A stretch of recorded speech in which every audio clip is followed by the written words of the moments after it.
candidatos que pudiera tener una difusión masiva, como por definición debe ser un debate.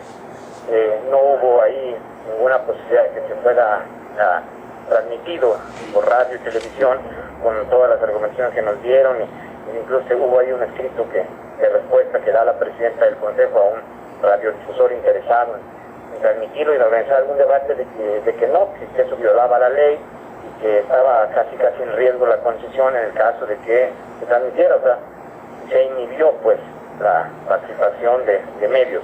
Ni siquiera se dio vista, por ejemplo, se convocó a la Cámara de la Radio y la Televisión Estatal, a la Delegación Estatal, para que, bueno, en su caso ellos pudieran determinar si se participaba o no. Nosotros señalamos que toda esta actuación del instituto era con miras a proteger a uno de los candidatos, al candidato Javier Duarte, que como se pudo ver en el debate que vía internet llevó a no más de 4,000 personas en el estado, bueno, pues ahí fue severamente cuestionado por los otros dos adversarios y pasó ahí un momento complicado, ¿no?, durante este ejercicio.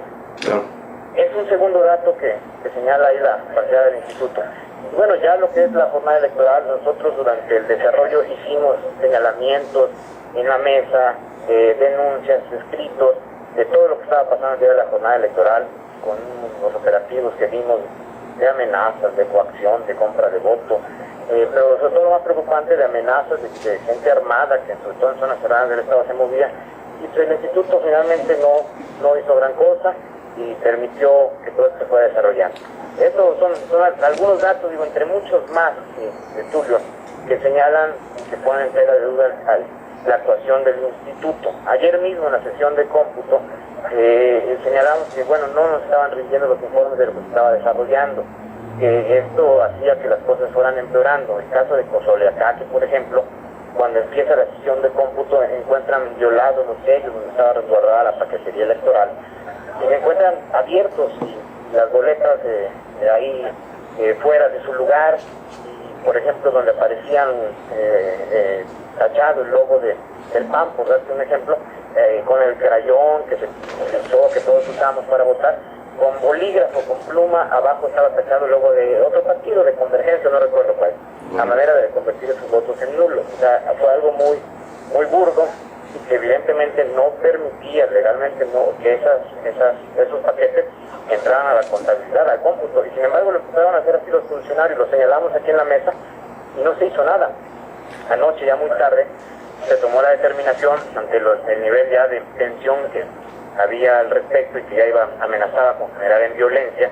Se determinó que se trasladara la paquetería electoral de Cozoleacaque aquí a Jalapa para hacer el Consejo General, y se dejó correr un problema que se hubiera parado de inmediato, o por lo menos se hubieran atemperado los ánimos, y el instituto, a través de la Secretaría Ejecutiva y sus órganos encargados de eso, hubieran trasladado personal, hubieran dicho esto no se puede contar. Lo dejaron correr y lo señalamos que aquí solamente había de dos: o bien los funcionarios que estaban operando, trabajando, los presidentes, secretarios, no les informaban lo que ocurría, o bien que ellos estaban consintiendo ese tipo de situaciones. Y esto pasó en muchos de los consejos. Emilio, el instituto no actuó a tiempo, ha dejado correr las cosas. Correcto. Esto, bueno, queda consignado en las actas de la sesión, y todo ello ahí revela también el hecho de que había una permisividad de que todo eso se está desarrollando. Emilio, este escenario que estás planteando, en el que, bueno, hiciste una descripción muy puntual de algunas de las cuestiones que ustedes detectaron en el desarrollo del proceso, ¿a dónde va a conducir la etapa postelectoral? Es decir, ¿a dónde vamos a llegar después de que evidentemente ustedes afirman, el candidato de PAN afirma que ahí estuvo plagado de irregularidades el proceso? ¿A dónde vamos a terminar con esto, Emilio? Bueno, vamos a esperar, como te decía, el siguiente paso, que es que el cómputo y los demás procedimientos los haga el Tribunal Electoral de Veracruz, y vamos a esperar sus resoluciones.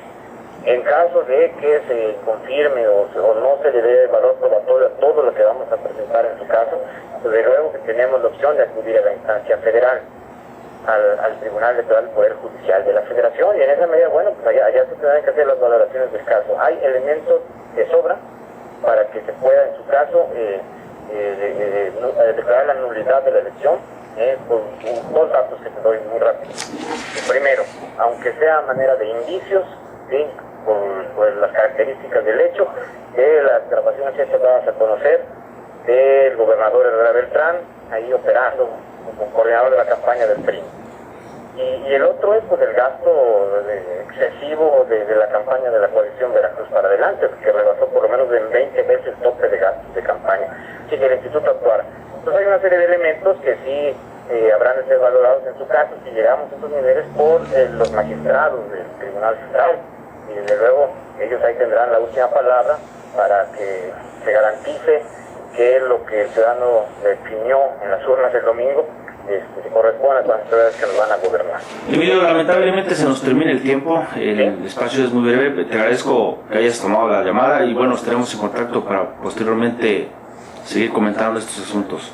Perfecto, te agradezco, yo estoy a las órdenes de ustedes y me da mucho gusto saludarte como siempre. Hasta luego, Emilio. Gracias. Bueno, pues con esto nos vemos el próximo segmento.